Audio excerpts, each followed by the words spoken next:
Hello everyone and welcome to Race 3 in the main competition of Season 6. Today we're at Sepang, which is a very difficult track because it's got a bit of everything.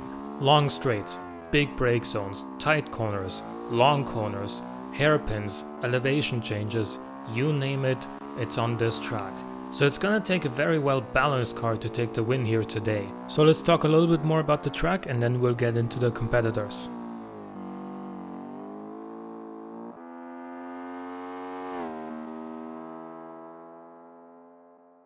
So the main straight at Sepang is actually quite long. Most cars are gonna reach at least 240 or 250 kilometers an hour here. Some even close to 270. And once you get to the braking point, which for most cars is a little bit before the 200 meter mark, for some cars it's a little bit earlier than that. The first corner is tight to start with, but it tightens as it goes, and then you have an extremely tight hairpin left, followed by an open and long right-hander here. You can really build up some speed here, and if the car is able to put the power down, you can really accelerate through this right-hander. You already see quite a few elevation changes as we're going, and here you have a tight right-hander that also goes uphill, and as we go a little bit downhill again, you have a sweeping left-hander followed by another similar sweeping right-hander, and after you exit this one and hopefully take a lot of speed out of the corner, you get into a double right-hander. This is a sort of medium speed corner. Most cars are going to do it in second or third gear. You want to get a tight run through the second part here so you can accelerate out quickly down the hill here, and you brake at about 150 meters for this one. And again, downhill before the apex of this tight hairpin left, and then uphill from the apex onward. That makes it a very tricky corner to get right. And then we have a slow right-hander here, short straight, and then a sweeping left-hander that tightens towards the end, and then a long right-hander that also tightens quite significantly towards the end. See the apex there. And then you get onto the penultimate straight, which is fairly long. You will probably reach about 230, 240 kilometers an hour in most cars here. And then you brake a little bit before the 200 meter mark. I was a little bit late here. And then go through this hairpin left and back onto the main straight. And with that, let's get into the actual competitors.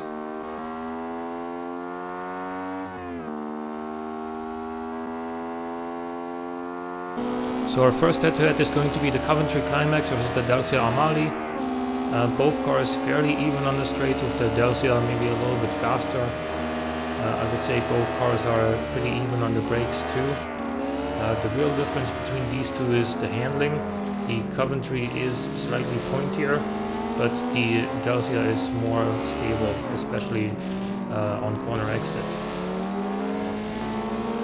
So far there's not much between these two, and as they head through this checkpoint, the Delcia has a small lead, and because it is more powerful, it's going to hang on to the lead as they approach this checkpoint through the tight right-hander. Delcia going a little bit wide, because that's the thing with the Delcia. While it is beautifully balanced through the corners, sometimes due to the really soft suspension, it actually understeers a little bit. That has allowed the Coventry Climax to catch up.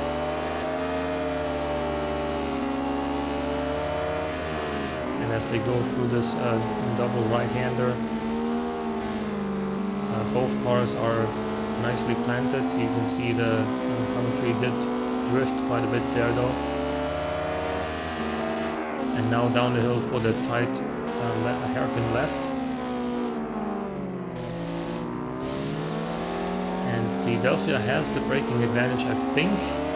While the game doesn't indicate brake fade on the Coventry, I do think that the brakes just don't last very long on it. It doesn't make the typical brake fade sound that you get at BeamNG, but the brake force just seems to be gone after half a lap or so around here. Anyway, the Delta is now significantly ahead, and it's going to stay ahead here through this penultimate corner. Really tight corner, got a good line while the Coventry went sideways. And now they accelerate on the long straight towards the final corner. Both cars reach about 230 kilometers an hour here. And as they brake for the final corner, the Dacia is still nice and stable. And the Coventry goes sideways on exit once again. And the Dacia is going to clock in with a 229.7. Up next is the Aero GPF4 versus the Catan Corsa F1. The Catan is certainly faster on the straights because it's much more powerful.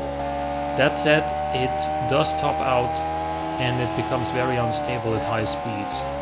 However, the Aero does become unstable on the braking here, but even so it manages to get a really tight line around this first corner, and here in the twisty corners, in the tight corners, that's where the Aero's unique suspension setup really shines, and as a result it's able to take a small lead already early on.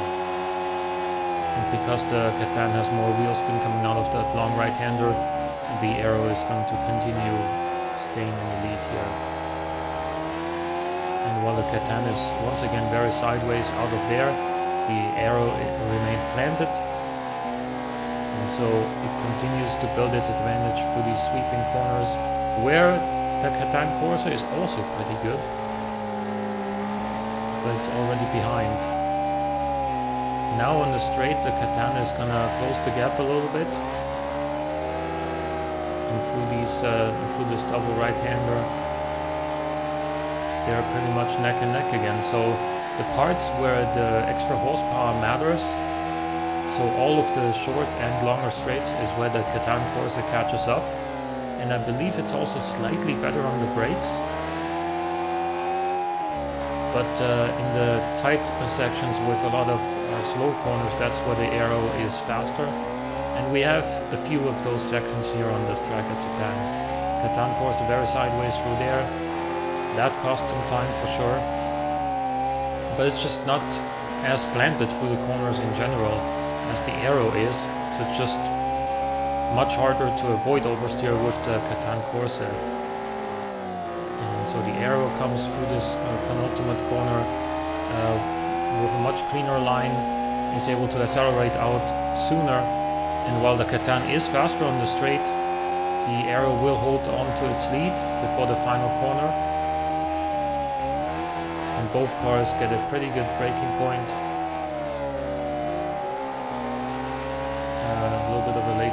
There with the Catan Corsa, but that shouldn't have cost too much time, and the Aero is going to clock in with 228.5. Our next head-to-head is the Vento XF Caldera versus the Blue Streak F61. The Blue Streak has won all of the head-to-heads with the Vento so far, but the Vento is a little bit quicker on the straights, and on the braking they are pretty evenly matched. So for this first checkpoint at the start of the first corner, the Vento is actually ahead. And through these tight corners, the Blue Streak is a little bit more agile, and so it made up some ground there. For this fast right-hander, they're both pretty quick, but the Vento's power advantage is going to allow it to catch up to the Blue Streak.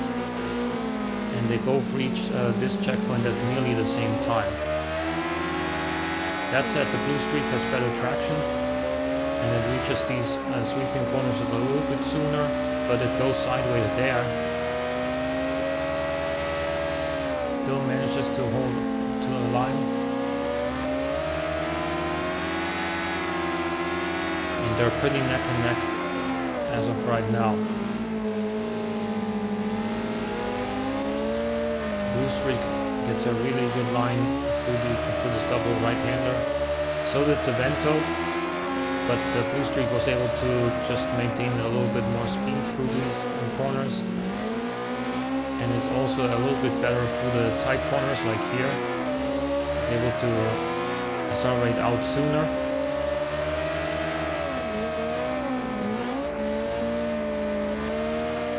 And here, once again, the blue streak just has more traction coming out of the corner.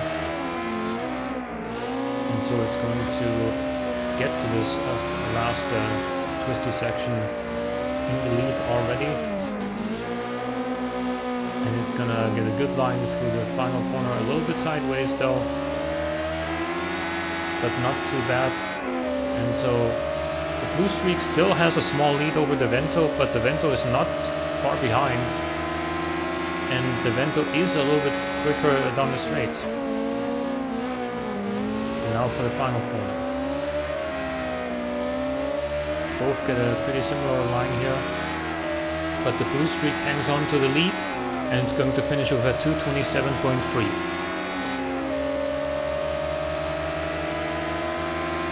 Next we have the Scarab versus the Minos. The Minos is faster on the straights, but as you will see, the Minos has to brake much sooner.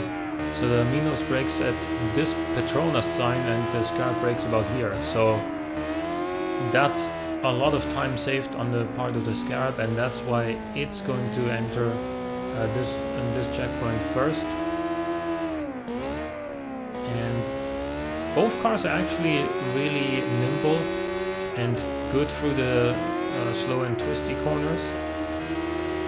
And the Minos is stronger on acceleration, so it pulls ahead slightly, but then it needs to brake much earlier again. And as a result, the Scarab is going to cross this checkpoint first. But overall, these two cars are extremely similar in pace. It's just that their differences in strengths and weaknesses seem to be balancing each other out quite nicely here. And that makes for an exciting race here. I mean, look, they're still neck and neck as they come through this checkpoint at the first of the two right-handers here. Minos is gonna slightly out-accelerate the Scarab on the straight, but then the Scarab can brake later. And they're back to being neck and neck for this checkpoint.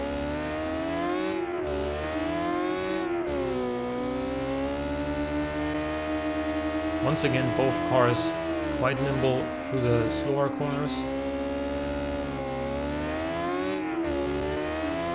And as we approach the final section of the technical bits here, they're still pretty much inseparable.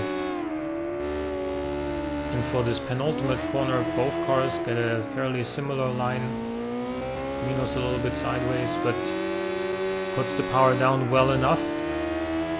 But he is slightly behind. And remember, while the Minos does accelerate faster, it has to brake earlier as well, and you can see that again here. And even so, it was a little bit late on the brakes. And as a result, the Scarab is going to clock in with a 2:27.1, barely edging out the Minos.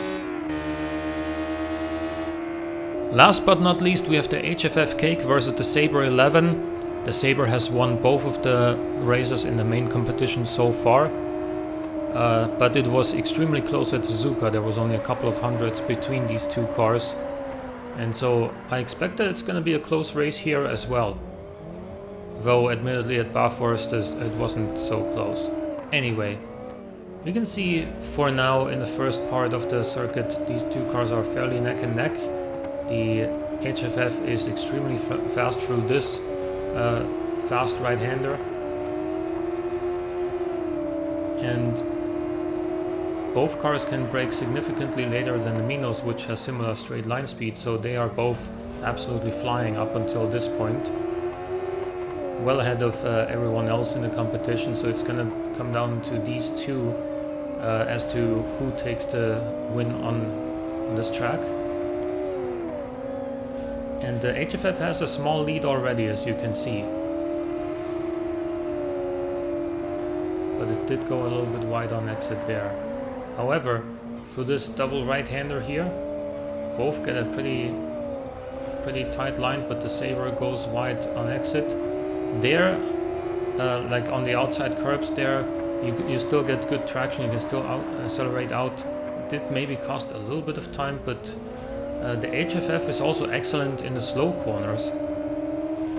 I wouldn't say it's much better than the Sabre, which itself is also great, but the HFF, in my opinion, has the advantage when it comes to putting the power down. So while both of these cars make similar amounts of power, the HFF is able to use more of it more of the time. And that shows once again here through this final corner, or this second to last corner I should say, where the HFF just gets to accelerate out sooner than the Sabre. And because both of them are absolutely rapid down the straights, the Sabre doesn't really get a chance to make up time here on this straight. And then for the final corner, both get a very good line. And the HFF is just going to take this victory home, and it's going to finish with a 2:25.4.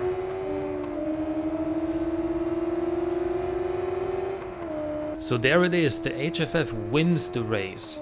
After being consistently near the top in every race so far, it finally takes its first victory. It's got huge power, but it's also able to put the power down better than the Sabre. And I think that's due to the difference in torque curves between these two engines. The HFF makes higher peak torque than the Sabre, but the Sabre makes consistently strong torque through a wider RPM range. This matters especially coming out of slower corners like we have a lot of at Sepang here, because the Sabre has more torque readily when you hit the throttle, so it's more likely to have wheel spin compared to the HFF, which has a little bit lower torque in the medium RPMs. If you enjoyed the video, please leave a like and a comment, and I'll see you in the next one. Thanks for watching.